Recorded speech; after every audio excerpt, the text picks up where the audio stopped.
Last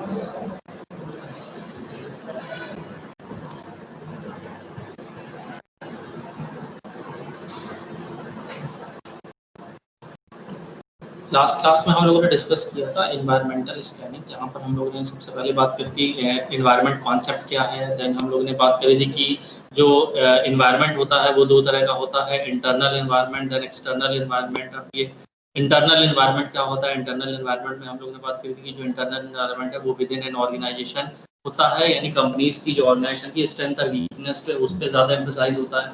then हम लोगों ने एक्सटर्नल एनवायरनमेंट की बात करी थी। एक्सटर्नल एनवायरनमेंट में हम लोगों ने कहा था जो सराउंडिंग्स ऑर्गेनाइजेशन के होती हैं उसमें एक्सटर्नल एनवायरनमेंट बेसिकली बहुत सारे हैं, जैसे पॉलिटिकल, इकोनॉमिकल, सोशल, टेक्नोलॉजिकल, इसकी हम लोगों ने बात करी थी। देन हम लोगों ने अपॉर्चुनिटी, थ्रेट, स्ट्रेंथ, वीकनेस इस पर डिस्कशन किया था। देन हम लोगों ने इन्वायरमेंटल सेक्टर्स को ब्रीफ में थोड़ा सा एक डिस्कशन हुआ था हमारा, जहाँ पर हम लोगों ने मार्केट एनवायरनमेंट की बात करी थी। मार्केट एनवायरनमेंट में हम लोगों ने कहा था कस्टमर फैक्टर्स हो सकते हैं, प्रोडक्ट फैक्टर हो सकता है, इंटरमीडिएट्स फैक्टर्स हो सकते हैं, कॉम्पिटिटर्स फैक्टर हो सकता है।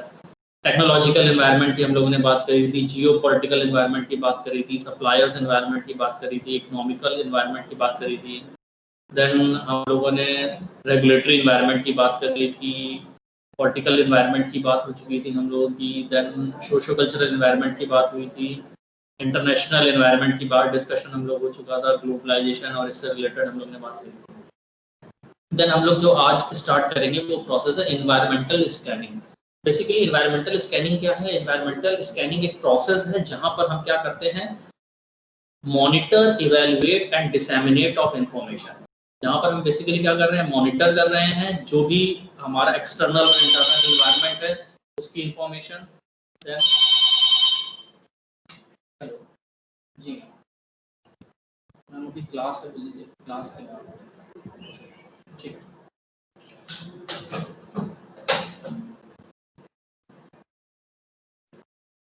देन हम लोग इवैल्यूएट करते हैं कि वो जो फैक्टर्स हैं वो हमारे लिए अपॉर्चुनिटी है, थ्रेट है, स्ट्रेंथ है या वीकनेस है। देन डिसेमिनेट इंफॉर्मेशन करना, वो अपने जो स्ट्रेटजी प्लानर हैं उनको डिसेमिनेट करना जरूरी है कि उसके अकॉर्डिंग वो स्ट्रेटजी फॉर्मुलेट करें। यानी एनवायरमेंटल स्कैनिंग जो प्रोसेस होता है वो एक कॉन्टिन्यूअस प्रोसेस होता है, एक कॉम्प्लेक्स प्रोसेस होता है, और इसमें हमें मॉनिटर करना होता है बहुत सारी ऑर्गेनाइजेशंस को, कॉम्पिटिशन्स को, मार्केट को, एनवायरनमेंट को।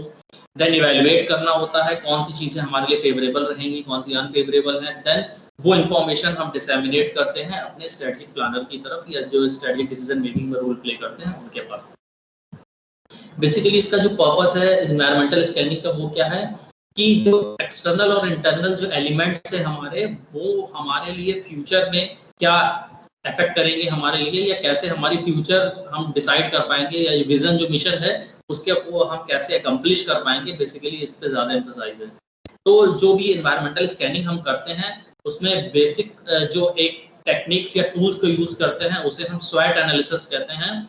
जो अपने लास्ट जो सेमेस्टर था वहां पर आपका बिजनेस एनवायरनमेंट सब्जेक्ट जो था उसमें भी आप लोगों ने इसके बारे में थोड़ा सा पढ़ा होगा कि स्ट्रेंथ, वीकनेस, अपॉर्चुनिटीज, थ्रेट्स जो होती हैं उसको हम डिस्कशन करते हैं, स्वैट एक्रोनिम में से यूज करते हैं, और ये बहुत इंपॉर्टेंट होता है जो जनरली सारी ऑर्गेनाइजेशन में यूज किया जाता है। अब इसको थोड़ा सा हम लोग डिटेल में भी जानने की कोशिश करेंगे कि ये स्वैट एनालिसिस क्या है, और इसी चैप्टर में भी आगे हम लोग इसको डिस्कस करेंगे। देन अप्रोचेस की अगर हम लोग बात करते हैं कि जो एनवायरमेंटल स्कैनिंग है उसके जो वेरिएबल्स हैं, तो वेरिएबल्स हम लोग ने कहा कि जैसे स्वैट है तो इसी तरह वहां पर 4 वेरिएबल्स होंगे, एक होगा अपॉर्चुनिटी, एक होगा थ्रेट्स, एक होगा स्ट्रेंथ और एक होगा वीकनेस। जो अपॉर्चुनिटी और थ्रेट्स होती हैं वो बेसिकली एक्सटर्नल एनवायरमेंटल फैक्टर्स हैं। वहां पर एक्सटर्नल एनवायरनमेंट में जो भी चेंजेस हो रहे हैं वो पॉलिटिकल हो सकते हैं, वो सोशल कल्चरल हो सकते हैं, वो इंटरनेशनल हो सकते हैं, वो टेक्नोलॉजिकल हो सकते हैं, वो वहां से क्या क्रिएट हो रही है हमारे लिए अपॉर्चुनिटीज या क्या क्रिएट हो रही है हमारे लिए थ्रेट्स। फॉर एग्जांपल जैसे हम लोगों ने अभी बात करी थी कि जैसे कोविड सिचुएशन है या कोविड सिनेरियो है, तो यहाँ पर किस पर्टिकुलर सेक्टर्स के लिए या किस पर्टिकुलर इंडस्ट्री के लिए कहाँ पर किन के लिए ज़्यादा अपॉर्चुनिटीज अवेलेबल हैं, या किन सेक्टर्स या फील्ड्स को या इंडस्ट्री को लग रहा है कि हमारे लिए थ्रेट्स हो सकती है ये सिचुएशन, तो उस एनवायरनमेंट के अकॉर्डिंग वो आइडेंटिफाई करते हैं और उसके अकॉर्डिंग अपनी स्ट्रेटजी प्लानिंग करते हैं। देन स्ट्रेंथ एंड वीकनेसेस की बात आती है, ये बेसिकली इंटरनल होता है वेरिएबल, और यहाँ पर हमें आइडेंटिफाई करना होता है कि ऑर्गेनाइजेशन की स्ट्रेंथ और वीकनेस क्या है। ये बेसिकली रिसोर्सेज ओरिएंटेड होती है कि हमारे पास रिसोर्सेज अवेलेबल कितने हैं, और उसके अकॉर्डिंग हम कैसे कॉम्पिटिटिव एडवांटेज ले सकते हैं, यानी ऑर्गेनाइजेशन की कोर कॉम्पिटेंसी क्या है, हमें वो आइडेंटिफाई करना होता है और उसके अकॉर्डिंग हम कॉम्पिटिशन को कैसे फेस करेंगे, इस पे मेन डिस्कशन होता है। देन अगर हम अप्रोचेस की बात करें, एक सिस्टमैटिक अप्रोच जो होती है,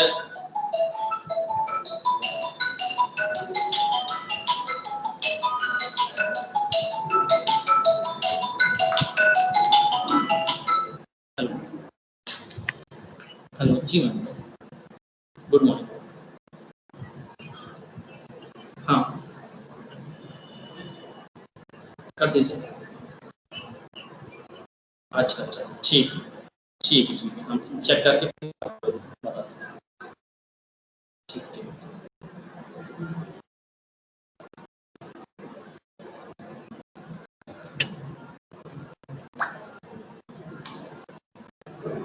ठीक है, देन जो अप्रोचेस की अगर हम बात करते हैं, तो अप्रोचेस जो होती है वो हमारी सिस्टमैटिक अप्रोच होती है। जो सिस्टमैटिक अप्रोच होती है, यानी कि इसमें हम इन्वायरमेंट जो स्कैनिंग कर रहे हैं या इंफॉर्मेशन जो कलेक्ट कर रहे हैं वो सिस्टमैटिक वे में कर रहे हैं। जो रूल्स रेगुलेशंस है, जो लेजिस्लेशंस है, उनका हमारी ऑर्गेनाइजेशन या हमारी ऑर्गेनाइजेशन की एक्टिविटीज पे क्या इम्पैक्ट होगा, गवर्नमेंट पॉलिसीज का क्या इम्पैक्ट होगा, उसकी पर्टिकुलर इंडस्ट्री में उसका क्या इम्पैक्ट है, पर्टिकुलर बिजनेस में क्या इम्पैक्ट होगा, इसको हम क्लोजली मॉनिटर करते हैं और उसके अकॉर्डिंग रेलेवेंट चेंजेस करते हैं अपनी ऑर्गेनाइजेशन में। यानी सिस्टमैटिक अप्रोच एक लॉजिकल अप्रोच होती है, जहां पर हम वो सारे फैक्टर्स एनालाइज करते हैं, डिटरमाइन करते हैं और उसका इम्पैक्ट देखते हैं हमारी ऑर्गेनाइजेशन में डायरेक्टली या इनडायरेक्टली क्या पड़ रहा है और उसके हमें क्या माइन्यूट चेंजेस की रिक्वायरमेंट है हमारे स्ट्रेटेजिक प्लानिंग में, वो सारी चीजें हम डिटरमाइन करते हैं।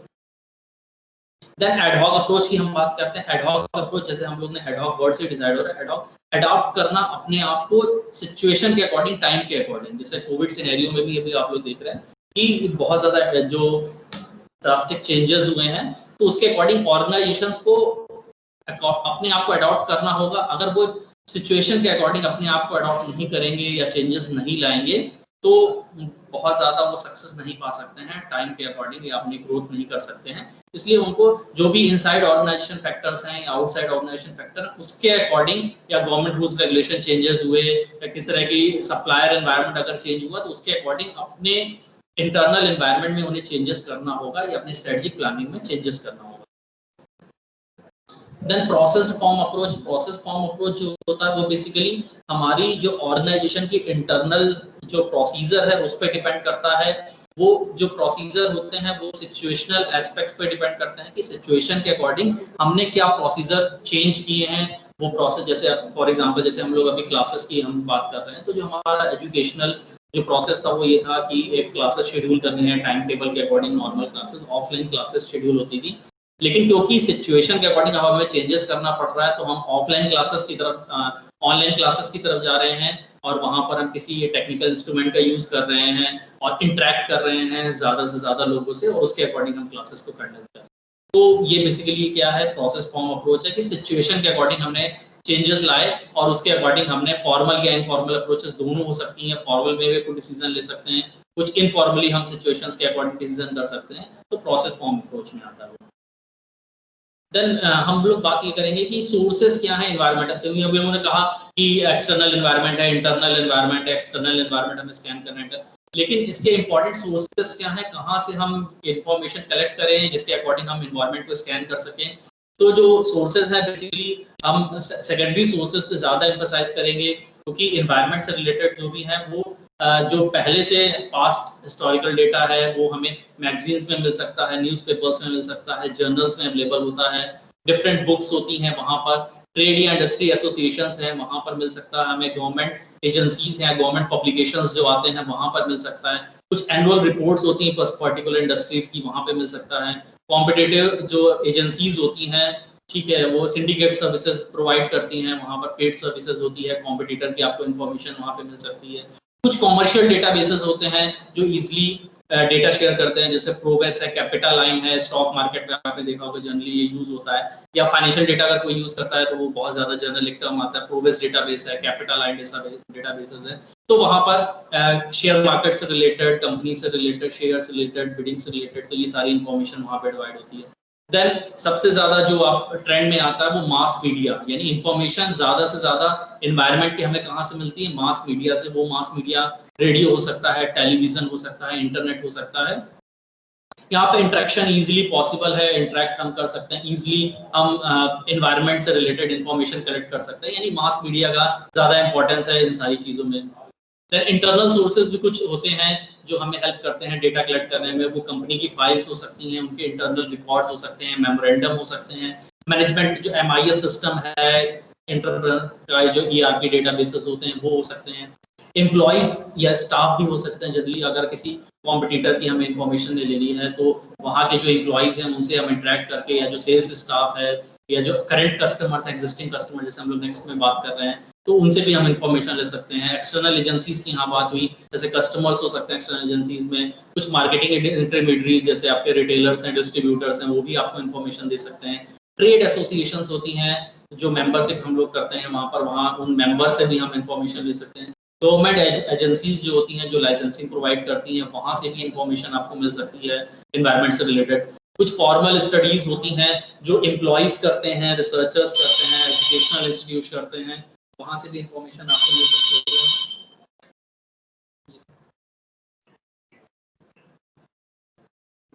ऑनलाइन फॉर्म नहीं भरा होगा।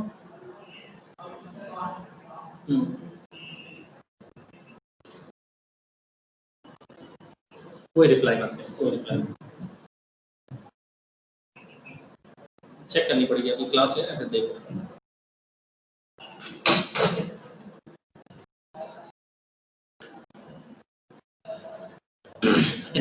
एम्प्लॉयज फॉर्मल स्टडीज में जैसे हम लोगों ने कहा एम्प्लॉयज से रिलेटेड होता है। कुछ मार्केट रिसर्च एजेंसीज होती हैं, मार्केट स्टडी, इनमें आप बहुत सारी चीज़ें कर सकते हैं और उसके अकॉर्डिंग आपको इन्फॉर्मेशन मिले। कुछ कंसल्टेंट्स होते हैं, एजुकेशनल इंस्टीट्यूशंस होते हैं, जैसे रिसर्चर्स होते हैं वो बेसिकली एजुकेशनल इंस्टीट्यूशन से वो एसोसिएटेड होते हैं, तो वहाँ पर वो एकेडमिक पर्पज से या किसी तरह के लिए वो अपने डिसर्टेशंस या PhD के लिए वो लोग डेटा कलेक्ट करते हैं, तो वहाँ से भी आपको इन्फॉर्मेशन मिल सकती है। तो ये सारी इन्फॉर्मेशन यानी एनवायरमेंटल स्कैनिंग जो प्रोसेस है उसके लिए रिलेटेड इन्फॉर्मेशन आपको यहाँ से प्रोवाइड की जा सकती है। देन मेथड एंड टेक्निक्स जो बेसिकली यूज होती है एनवायरमेंटल स्कैनिंग की, वो हम लोग बात कर रहे हैं कि कौन से टेक्निक्स या मेथड्स हम यूज करते हैं एनवायरमेंटल स्कैनिंग में। तो एनवायरमेंटल स्कैनिंग में जो बेसिकली कुछ फॉर्मल टेक्निक्स भी यूज करी जाती हैं, कुछ इनफॉर्मल टेक्निक्स भी यूज करी जाती हैं। बेसिकली जो फॉर्मल टेक्निक्स होती हैं वहाँ पर पर्सनल इंट्यूशन का बहुत इंपॉर्टेंट रोल है, क्योंकि हम पास्ट हिस्टोरिकल डेटा पे बहुत ज़्यादा एम्फसाइज नहीं कर सकते हैं। जो इंडिविजुअल इंट्यूशंस हैं, ह्यूमन इंट्यूशंस, उसके अकॉर्डिंग भी डिसीजन लेना होता है, क्योंकि काफ़ी सारी चीज़ें सिचुएशन के अकॉर्डिंग होती हैं, वो डायनेमिक नहीं हो सकती, वो डायनेमिक रहती हैं, स्टैटिक नहीं हो सकती हैं। इस वजह से जो पर्सनल इंट्यूशन है उसका बहुत इंपॉर्टेंट रोल है एनवायरमेंटल स्कैनिंग में। तो यहाँ पर कुछ टर्म्स जैसे क्वालिटी ऑफ जो डेटा है उसकी बहुत ज़्यादा इंपॉर्टेंस है, क्वांटिटी कैसी है, अवेलेबिलिटी क्या है, टाइम लाइनस क्या है, डेटा की रिलेवेंस क्या है, कॉस्ट क्या इनकर्ड हो रही है, जो इस तरह की इन्फॉर्मेशन अगर हम कलेक्ट कर रहे हैं तो वो भी बहुत इंपॉर्टेंट है। देन जैसे एक आउटलाइन लेबल एंड क्रेस्नर थे, रिसर्चर्स थे, बेसिकली इंडस्ट्री ओरिएंटेड थे, तो उन लोगों ने कुछ ग्रुप्स ऑफ टेक्निक्स बनाई कि कैसे हम एनवायरमेंटल स्कैनिंग कर सकते हैं या कैसे हम डेटा कलेक्ट कर सकते हैं। वहाँ पर उन्होंने कुछ सिंगल वेरिएबल एक्सट्रापोलेशन करा। सिंगल वेरिएबल्स में जैसे उन लोगों ने कहा कि वो इंटरनल सोर्सेज हो सकते हैं, इंटरनल सोर्सेज में जो कंपनीज के डॉक्यूमेंट्स हैं वहाँ पर हमने कोई वेरिएबल ले लिया। जैसे फॉर एग्जांपल हमने कहा कि हमें अपनी डिमांड प्रेडिक्ट करनी है पर्टिकुलर किसी प्रोडक्ट या सर्विसेज के लिए, तो हम लास्ट ईयर का सेल्स डेटा देख सकते हैं अपना ही, या वो सिंगल वेरिएबल हो सकता है, या हम कॉम्पिटिटर की सेल लास्ट मंथ में या लास्ट ईयर में या लास्ट वीक में क्या हुई है, उसके बेसिस पे हम एक्स्ट्रापोलेशन करते हैं अपने डिमांड का या अपनी एक्सपेक्टेड सेल्स का, तो सिंगल वेरिएबल एक्स्ट्रापोलेशन हो गया। थ्योरेटिकल लिमिट एनवायरनमेंट्स ये होता है कि एनवायरनमेंट में जैसे हम लोगों ने आगे बात करी पॉलिटिकल है, सोशल है, टेक्नोलॉजिकल है, उस वो क्या कंस्ट्रेंट्स हैं और उसके अकॉर्डिंग हम क्या डिसीजन लेंगे, तो वो एक हो सकता है हमारा वेरिएबल्स। डायनेमिक मोड्स की हम बात करते हैं। डायनेमिक मोड्स में हम जो वेरिएबल्स होते हैं उनको हम इस तरह से आइडेंटिफाई करते हैं कि जो भी हमारे वेरिएबल्स हैं वो कुछ कंट्रोलेबल वेरिएबल्स होंगे, कुछ अनकंट्रोलेबल वेरिएबल्स होंगे। जो कंट्रोलेबल वेरिएबल्स होंगे वो बेसिकली डायरेक्टली लिंक होंगे ऑर्गेनाइजेशन से, और वो within an organization factors या होते हैं और उनको हम कहीं ना कहीं मैनेज कर सकते हैं। लेकिन जो अनकंट्रोलेबल फैक्टर्स होते हैं वो बेसिकली जैसे इकोनॉमिकल हो गए, सोशलॉजिकल हो गए, टेक्नोलॉजिकल हो गए, तो उस मोड्स के अकॉर्डिंग या उन वेरिएबल्स के अकॉर्डिंग कैसे हम जो डायनेमिक एनवायरनमेंट में उसमें कैसे हम स्ट्रेटजिक प्लानिंग कर सकते हैं, तो वो डायनेमिक मोड्स को एक होता है। देन एक मैपिंग होती है, मैपिंग में बेसिकली होता है डिफरेंट वेरिएबल्स हम आइडेंटिफाई करते हैं, देन इंटरकनेक्टिविटी देखते हैं कि वो उन वेरिएबल्स की ओवरलैपिंग, जैसे आपने पढ़ा होगा कोरिलेशन, तो जो वेरिएबल्स हमने आइडेंटिफाई कर रखे हैं उनके बीच में क्या कोरिलेशन है और उनका इम्पैक्ट क्या पड़ रहा है फाइनल आउटकम्स में, जिसे हम रिग्रेशन कहते हैं टर्म्स में, स्टैटिस्टिकल टर्म्स में। तो रिग्रेशन पे क्या हो रहा है, तो हम क्या करते हैं, मैपिंग करते हैं। जैसे हम एक सॉफ्टवेयर आता है एमओस आता है, स्ट्रक्चर इक्वेशन मॉडलिंग जिसे प्रोसेस हम कहते हैं, एसईक्यू मॉडल, तो वहां पर हम ये मैपिंग करते हैं। उन मैपिंग्स के थ्रू हम ये आइडेंटिफाई करने की कोशिश करते हैं कि हमारे वेरिएबल्स का इंटरकनेक्टिविटी क्या है, उनपे इंटरकोरिलेशन क्या है और उसका इम्पैक्ट क्या पड़ रहा है हमारे आउटपुट वेरिएबल्स पे, वो हम आइडेंटिफाई करते हैं। Then multi variable interaction analysis होता है। Multi variable interaction analysis basically ये होता है कि काफी सारे हमारे वेरिएबल्स होते हैं, कभी-कभी ओवरलैप कर जाते हैं।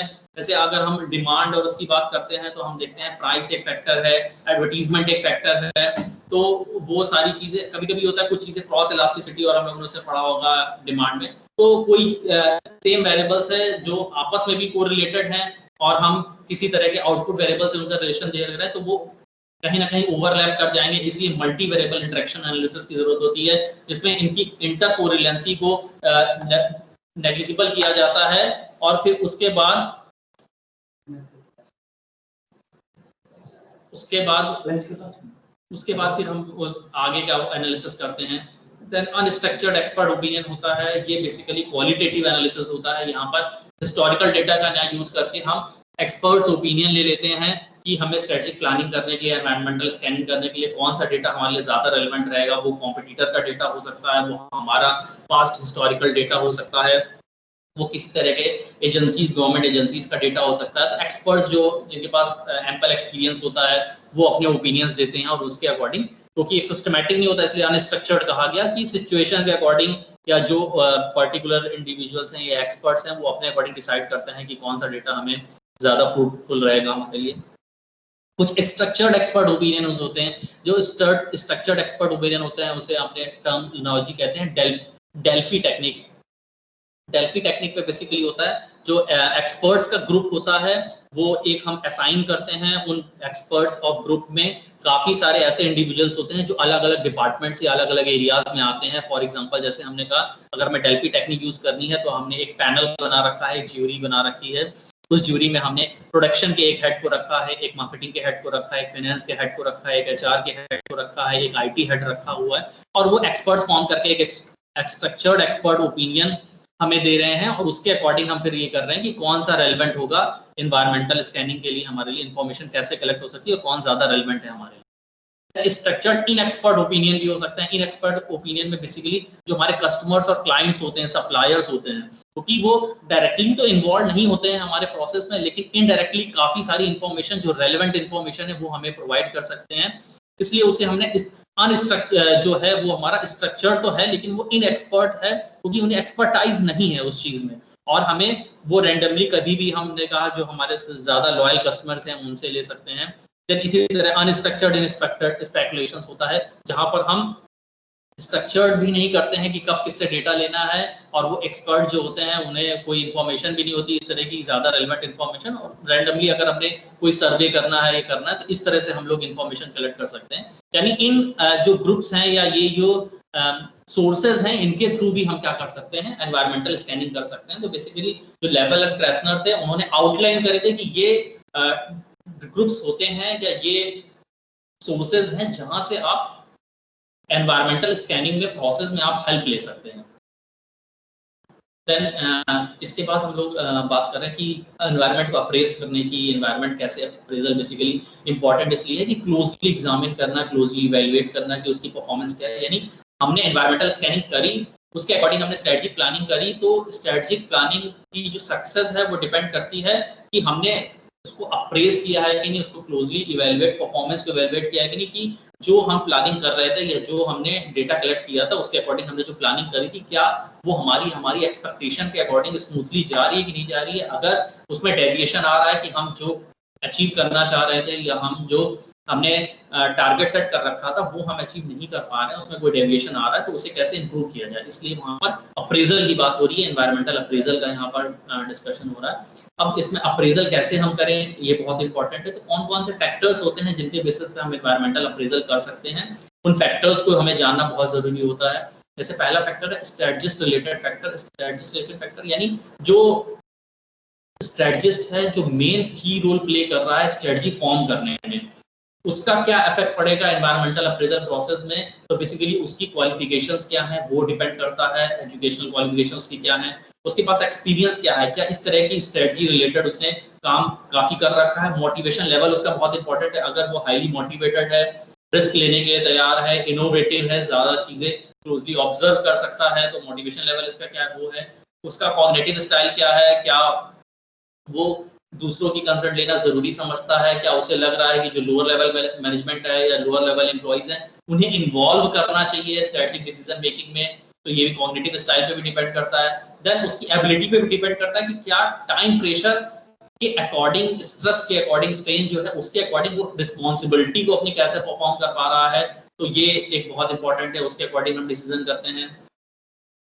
देन कुछ ऑर्गेनाइजेशन रिलेटेड फैक्टर्स होते हैं। ऑर्गेनाइजेशन रिलेटेड फैक्टर्स जैसे ऑर्गेनाइजेशन कितने टाइम पीरियड से है, पुरानी ऑर्गेनाइजेशन है कि नया फॉर्म हुआ है ऑर्गेनाइजेशन वो हो गया, साइज क्या है ऑर्गेनाइजेशन का, कॉम्प्लेक्सिटी क्या है उससे डिपेंड करता है, मार्केट का नेचर क्या है, प्रोडक्ट या सर्विसेज का नेचर क्या है, उसके अकॉर्डिंग डिसीजन होता है।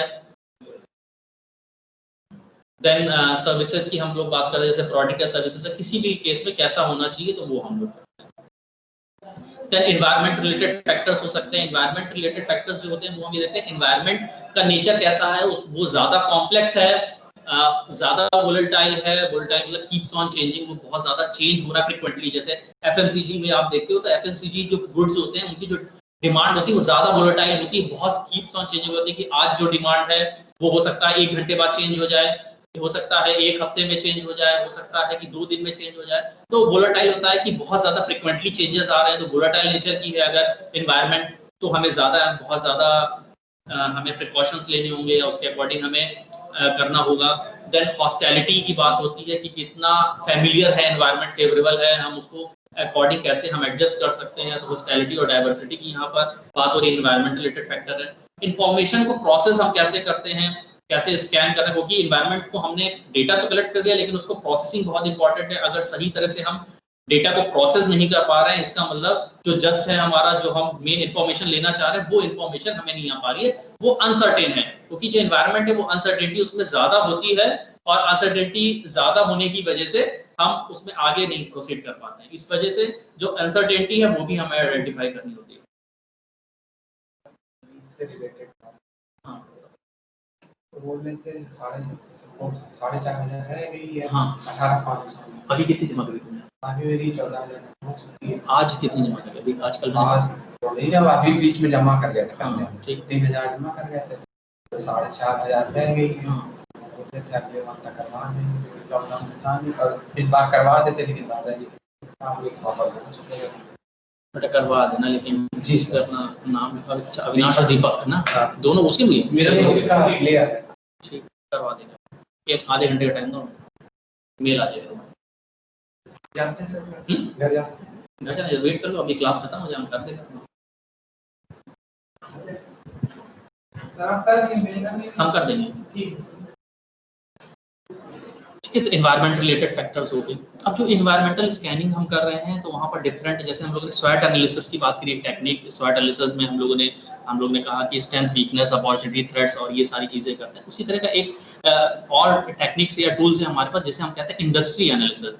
जो इंडस्ट्री होती है उसमें बेसिकली हम ये देखते हैं, पहले इंडस्ट्री टर्म को समझना हमारे लिए बहुत जरूरी, इंडस्ट्री टर्म्स है क्या।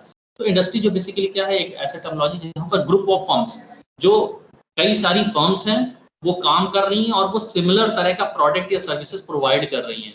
जैसे फॉर एग्जांपल हमने सॉफ्ट ड्रिंक्स का यहाँ पर एग्जांपल दिया हुआ है। सॉफ्ट ड्रिंक्स में जैसे आपने कहा पेप्सिको है, Hindustan Coca Cola beverages limited है, तो डाबर की है, तो ये सारे क्या कर रहे हैं, जो सॉफ्ट ड्रिंक्स प्रोवाइड कर रहे हैं वहाँ पर सिमिलर प्रोडक्ट है, बहुत ज्यादा वेरिएशन नहीं है, फ्लेवर्स और उसके बेसिस पे आप वेरिएशन मान सकते हो, लेकिन अल्टीमेटली जो सॉल्यूशन हमें मिल रहा है वो क्या है, सॉफ्ट ड्रिंक्स, और उसका मेन ऑब्जेक्टिव क्या है, रिफ्रेशमेंट। जो सिंपल हमारा प्राइमरी ऑब्जेक्टिव है वो हमारा रिफ्रेशमेंट है, यानी जो प्राइमरी यूटिलिटी हमें मिल रही है वो रिफ्रेशमेंट, यानी सॉफ्ट ड्रिंक्स जो प्रोडक्ट्स है वो एक तरह का सिमिलर प्रोडक्ट्स है, फ्लेवर्स बेशक अलग हैं, लेकिन जो प्राइमरी यूटिलिटी मिल रही है वो हमें रिफ्रेशमेंट ही मिल रही है सबसे। तो इस वजह से हम ये कह सकते हैं फाइनेंशियल सर्विसेज की भी, जैसे हम लोग एग्जांपल लेते हैं तो फाइनेंशियल जो इंटरमीडियरीज होती हैं वहां पर अगर फाइनेंस आपको अवेलेबल करा रहे हैं, जैसे ऑटोमोबाइल्स में ही हम फाइनेंस की बात करते हैं, तो डिफरेंट फाइनेंशियल इंस्ट्रूमेंट्स हैं जो आपको फाइनेंसेस अवेलेबल कराते हैं। तो वहां पर भी लेकिन उनका अल्टीमेट ऑब्जेक्टिव क्या है कि आपको फंड्स अवेलेबल कराना ताकि आप परचेज कर सकें वो पर्टिकुलर व्हीकल किसी यूज के लिए हो सकता है, वो कॉमर्शियल पर्पस से हो सकता है, वो पर्सनल यूज के लिए हो सकता है, लेकिन अल्टीमेटली यहाँ इनका ऑब्जेक्टिव ये है कि फाइनेंशियल आपको असिस्टेंस देना या फाइनेंशियल एड देना। तो बेसिकली यहाँ पर जो इंडस्ट्री जो होती है उसे हम ये कह सकते हैं कि वो नंबर ऑफ फर्म्स हैं जो सिमिलर प्रोडक्ट या सर्विस ऑफर कर रही हैं और उनका एक जो स्पेसिफिक ऑब्जेक्टिव है उसके अकॉर्डिंग वो काम कर रही हैं। तो इंडस्ट्री तो हमने टर्म समझ लिया कि इंडस्ट्री ये चीजें होती है। अब इंडस्ट्री एनालिसिस क्यों जरूरी है? क्योंकि जो इंडस्ट्री होती है इसमें स्टेक होल्डर्स होते हैं। स्टेक होल्डर्स हम लोगों ने पहले बात की थी। स्टेक होल्डर्स सारे इंडिविजुअल्स या ग्रुप हैं जो डायरेक्टली या इनडायरेक्टली इन्वॉल्व होते हैं ऑर्गेनाइजेशन की फंक्शनिंग में। वो स्टेक होल्डर्स हमारे सप्लायर हो सकते हैं, वो हमारे एम्प्लॉइज हो सकते हैं, वो हमारे कस्टमर्स हो सकते हैं, वो हमारे बैंकर्स हो सकते हैं, वो हमारे क्रेडिटर्स हो सकते हैं, वो हमारे डेटर्स हो सकते हैं, गवर्नमेंट एजेंसीज हो सकती हैं। तो वो सारे स्टेक होल्डर्स जो डायरेक्टली या इनडायरेक्टली इन्वॉल्व हैं। तो इस वजह से इंडस्ट्री एनालिसिस यानी इंडस्ट्री से रिलेटेड जो भी सराउंडिंग्स हैं उनमें जो भी ग्रुप्स हैं या इंडिविजुअल्स हैं उनको एनालाइज करना, इसे ही हम इंडस्ट्री एनालिसिस या उस प्रोसेस को ही हम इंडस्ट्री एनालिसिस कह रहे हैं। इस इंडस्ट्री एनालिसिस में जो बहुत इंपॉर्टेंट है एक जो मॉडल है जिसे आप पॉर्टर 5 फोर्सेस मॉडल कहते हैं। ये जो पॉर्टर 5 फोर्सेस मॉडल है ये शायद आप लोगों ने पहले भी प्रीवियस सेमेस्टर में एनवायरमेंटल एनालिसिस में बिजनेस एनवायरनमेंट में पढ़ा होगा, लेकिन ये बहुत इंपॉर्टेंट है और इसको हम यहाँ पर भी डिस्कस करेंगे कि ये पॉर्टर 5 फोर्सेस मॉडल क्या है। इसको अगर हम डिपिक्ट करें तो एक हमारे पास एक फिगर आ रहा है सामने स्क्रीन पर जिसपे हम दिखा रहे हैं कि जो इसमें जो पॉर्टर 5 फोर्सेस मॉडल है वो कह रहा है कि जो इंडस्ट्री की कॉम्पिटिटिवनेस है वो बेसिकली डिटरमाइन जो होती है या जो हम इंडस्ट्री एनालिसिस करते हैं वो 5 एलिमेंट से करते हैं। वो 5 एलिमेंट क्या होते हैं? पहला जैसे होता है पोटेंशियल एंट्रेंस, जिसे आप थ्रेट्स ऑफ न्यू एंट्रेंस कहते हैं, यानी कि उस पर्टिकुलर इंडस्ट्री में अगर एंट्री लेवल जो है वो लिबरल है, रूल्स रेगुलेशन बहुत ज्यादा लिबरल है, यानी हमारे पास थ्रेट्स हैं न्यू एंट्रेंस के, कोई नई फर्म इजीली एंटर हो जाती है क्योंकि वहां पर सारी पॉलिसीज या प्रोसीजर जो बना रखे हैं वो थोड़े लिबरल हैं, यानी इजीली, और वहां पर उनको लग रहा है कि अगर इस इंडस्ट्री में ग्रोथ है तो हमें एंट्री करनी चाहिए। इसलिए यहाँ पर हमारे पास सबसे बड़ा जो थ्रेट्स होता है वो ये होता है कि न्यू प्लेयर वहां पर इजीली एंटर कर रहे हैं। तो थ्रेट्स ऑफ न्यू एंट्रेंट्स हो सकता है, इसे हम पोटेंशियल एंट्रेंट्स कहते हैं कि यहाँ पर ज्यादा एंट्रेंट्स आ सकते हैं, उनकी पोटेंशियल है यहाँ पर।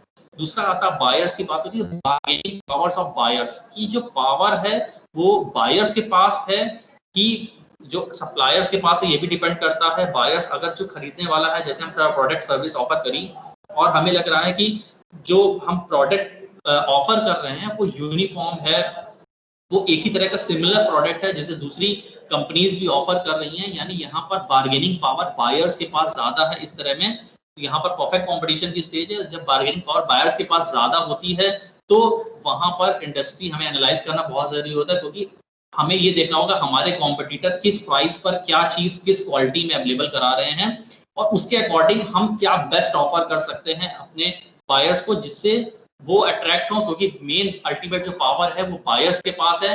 वो प्राइस डिसाइड करेगा, प्राइस में चेंजेस लाने की कोशिश करेगा, हमारी डिमांड को भी वही डिसाइड करेगा बायर्स, यानी बार्गेनिंग पावर यहाँ बायर्स के पास है। जो तीसरे की हम बात करते हैं वो आती है सब्स्टिट्यूट्स। थ्रेड्स ऑफ सब्स्टिट्यूट्स की हम लोग जो बात करते हैं वो ये बेसिकली कि जो सब्स्टिट्यूट प्रोडक्ट्स की ऑल्टरनेटिव जो प्रोडक्ट या सर्विस वो क्या है। फॉर एग्जांपल जैसे हमने टी की बात कर रहे हैं कि अगर हम जो कंपनी है वो हमारी टी में प्रोसेस करती है या जो टी प्रोडक्ट्स अवेलेबल कराती है, तो हम ये देखते हैं उसका सब्स्टिट्यूट्स क्या अवेलेबल है, यानी टी का प्रोडक्ट अगर हम कहें तो कॉफी है एक, तो क्या कॉफी सेम सेटिस्फेक्शन या सेम यूटिलिटी बायर्स को या कस्टमर्स को प्रोवाइड कर रही है जो हम अपने प्रोडक्ट से कर रहे हैं? तो अगर वो सब्स्टिट्यूट बहुत स्ट्रॉन्ग है हमारे ओरिजिनल प्रोडक्ट से, तो यानी वो हमारे लिए बहुत इंपॉर्टेंट थ्रेट है और उसको हमें मैनेज करके चलना होगा। यानी अगर उसके प्राइस में या उसके प्रमोशन एक्टिविटीज में कोई चेंजेस हो रहा है तो उसके अकॉर्डिंग हमें भी करना होगा, कहीं तो हम सर्वाइव नहीं कर पाएंगे। देन इसी तरह बात आती है सप्लायर्स की, bargaining power of suppliers. For example जैसे अगर हम बात करते हैं कि हम कोई चीजें जैसे फर्नीचर को हम प्रोसेस कर रहे हैं या कोई वुड्स से रिलेटेड हम कोई काम कर रहे हैं और वहां पर हम ये देख रहे हैं फर्नीचर से रिलेटेड में कि जो रॉ मटेरियल बेसिक रिक्वायरमेंट है वो हमारी वुड। अब वो वुड जो है वो कहाँ से अवेलेबल हो रहा है, किस क्वालिटी का अवेलेबल हो रहा है, क्या वो इजीली अवेलेबल हो पा रहा है या हमें लग रहा है कि वो बहुत रेयर है, इजीली अवेलेबल नहीं हो सकता। तो यहाँ पर रोल आ जाता है सप्लायर्स का कि सप्लायर कितने अवेलेबल हैं उस पर्टिकुलर रॉ मटेरियल को अवेलेबल कराने में। अगर सप्लायर बहुत ज्यादा है तब तो कोई दिक्कत नहीं है, लेकिन अगर सप्लायर कम है और यहाँ पर जो मैन्युफैक्चरर है वो बहुत ज्यादा है, इसका मतलब बार्गेनिंग पावर सप्लायर के पास ज्यादा है। वो जिसको चाहे जिस रेट पर चाहे वो प्रोवाइड करा सकता है रॉ मटेरियल, क्योंकि वो रॉ मटेरियल हमारे लिए बहुत जरूरी है, इसलिए हमें बार्गेनिंग करनी होगी सप्लायर से। यानी बार्गेनिंग पावर जो है वो टोटली कंट्रोल में है सप्लायर्स के। देन हम लोग बात करते हैं दूसरा जो होता है इंडस्ट्री कॉम्पिटिटिवनेस, यानी राइवलरी क्या है। राइवलरी यहाँ पर जो मार्केट स्ट्रक्चर है ना वो बेसिकली बहुत ज्यादा इंपॉर्टेंट रोल प्ले करता है, जो हम लोग आगे यूनिट्स में भी पढ़ेंगे, जहाँ पर बात होती है मोनोपोली है, ओलिगोपोली है, परफेक्ट कंपटीशन है। तो यहाँ पर कंपटीशन इंटेंसिटी जो है वो हमें मेजर करनी होती है कि कंपटीशन कैसा है।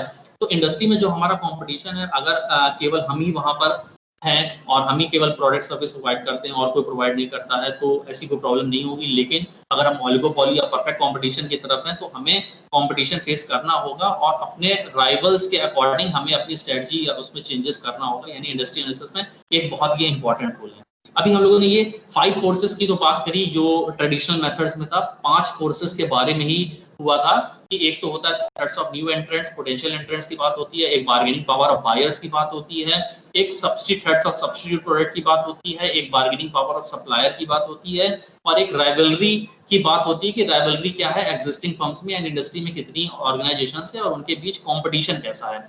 लेकिन एक नया वेरिएबल और इंट्रोड्यूस हुआ है या एक नया थ्रेट्स और आया है जिसे हम अदर स्टेक होल्डर्स फैक्टर कहते हैं। वो स्टेक होल्डर्स कौन कौन से हैं, ये ट्रेंड में अब ज्यादा चल रहा है, जिसपे ये 5 जो फैक्टर्स थे उससे अलग है और ये एक नया इंट्रोड्यूस हुआ है जिसे जो अदर स्टेक होल्डर्स में उसमें जैसे फॉर एग्जांपल आपने कभी देखा होगा कि ट्रेड यूनियन के पास पावर क्या है, इस पे भी बहुत ज्यादा डिपेंड करता है कि हम इंडस्ट्री में काम कर रहे हैं तो उस पर्टिकुलर इंडस्ट्री में ट्रेड यूनियन का इन्वॉल्वमेंट क्या है, क्योंकि जो लेबर सप्लाई है या जो लेबर डिमांड है वो ज्यादा डिपेंड करती है ट्रेड यूनियंस पर, या ट्रेड यूनियन की ऑब्जेक्टिव क्या है, वो कैसा करते हैं, उनके पास पावर क्या है, क्या उसमें पॉलिटिकल पार्टीज का इन्वॉल्वमेंट है कि नहीं है। तो ट्रेड यूनियन का एक बहुत इंपॉर्टेंट रोल है। कुछ गवर्नमेंट एजेंसीज का रोल होता है, गवर्नमेंट एजेंसीज का जैसे आप ये कह सकते हो कि लाइसेंसिंग में हमें बहुत इंपॉर्टेंट रोल प्ले करना होता है कि हमने इंडस्ट्री में आ तो गए लेकिन हमें लाइसेंस प्रोवाइड नहीं हो रहा है, या सब्सिडरीज कभी कभी कुछ पर्टिकुलर सेक्टर्स के लिए जैसे एमएसएमईज में आप देखते हो जो गवर्नमेंट्स होती हैं वो बहुत ज्यादा हेल्प प्रोवाइड करती हैं। तो इस तरह की जो उनके प्रोजेक्ट्स होते हैं या प्लान्स होते हैं उनका भी बहुत ज्यादा इम्पैक्ट पड़ता है हमारे इंडस्ट्री एनालिसिस में। कुछ स्पेशल जो ग्रुप्स होते हैं, इंटरेस्ट ग्रुप्स होते हैं, जैसे आप एक्टिविस्ट जो कुछ आप कह सकते हो, तो वहां पर ये होता है कि जैसे पॉल्यूशन नॉर्म्स में हमारा कुछ चीजें हो रही हैं या हम जो प्रोसेस कर रहे हैं उससे एनवायरनमेंट में पॉल्यूशन हो रहा है, तो ये जो स्पेशल इंटरेस्ट ग्रुप है वो आ जाते हैं सामने और कहते हैं कि नहीं आप ये प्रोसेस नहीं कर सकते, आप ये बिजनेस नहीं कर सकते क्योंकि यहाँ पर इन्वायरमेंट को आपके प्रोसेस से हार्म हो रहा है। या कभी कभी जो एम्प्लॉयज के प्रोटेक्शन के लिए भी कोई चीजें आ जाती है कि यहाँ पर आप चाइल्ड लेबर का यूज कर रहे हैं या वुमेन एम्प्लॉयज का एक्सप्लॉयटेशन हो रहा है, तो हम आपको अपोज करेंगे क्योंकि हमारी जो एसोसिएशन है, हमारा जो ग्रुप फॉर्म हुआ है वो इनके सेफगार्ड के लिए हुआ है कि हम चाहते हैं कि जो चाइल्ड लेबर है वो काम ना करे या वुमेन का एक्सप्लॉयटेशन ना हो वहां पर। तो जो स्पेशल इंटरेस्ट ग्रुप होते हैं ये भी आपके जो एक्टिविटीज होती हैं या आपकी प्लानिंग होती है उनको अफेक्ट करते हैं, यानी इसका भी बहुत इंपॉर्टेंट रोल आ चुका है। इसलिए इस स्टेक होल्डर्स वाला जो एलिमेंट है इसको भी इंट्रोड्यूस किया गया है इन 5 एलिमेंट्स के साथ। यानी आज हम लोगों ने जो पॉटर 5 फोर्सेस मॉडल के बारे में डिस्कशन किया है उसमें हम लोगों ने 5 एलिमेंट जो थे potential entrants, buyer, substitute, suppliers, industry competitors, इनको तो हम लोगों ने एक ब्रीफ डिस्कशन किया। हमने स्टेक होल्डर जो एक नया एलिमेंट इंट्रोड्यूस हुआ है उसके बारे में भी बात करी, जहां पर हम ट्रेड यूनियन का इन्वॉल्वमेंट, गवर्नमेंट एजेंसीज का इन्वॉल्वमेंट, स्पेशल इंटरेस्ट ग्रुप का इन्वॉल्वमेंट, उसको भी हम लोगों ने थोड़ा सा डिस्कशन में लाए हैं। तो इसको हम लोग डिटेल में और नेक्स्ट क्लासेस में भी जो कल की होगी हमारी और उसमें डिटेल में हम लोग करना चाहेंगे उसको, क्योंकि ये बहुत इंपॉर्टेंट है जो आपका पॉटर 5 फोर्सेस मॉडल है और इसको आपको जानना बहुत जरूरी है, इसलिए इसके बारे में आपको डिटेल इंफॉर्मेशन होनी चाहिए। तो आज के लिए हम लोग अभी इतना ही रख रहे हैं, और इससे रिलेटेड कोई अगर क्वेरीज हैं तो आप पूछ सकते हैं, और नेक्स्ट क्लास में हम लोग आगे कंटिन्यू करेंगे इसको और डिटेल में जाना चाहेंगे हम कि जो इंडस्ट्री एनालिसिस का जो इंपॉर्टेंट मॉडल है पॉटर 5 फोर्सेस मॉडल, ये और बेनिफिट्स क्या प्रोवाइड करता है या कैसे हम इसको आगे प्रोसेस कर सकते हैं, इसके बारे में हम लोग डिस्कशन करेंगे।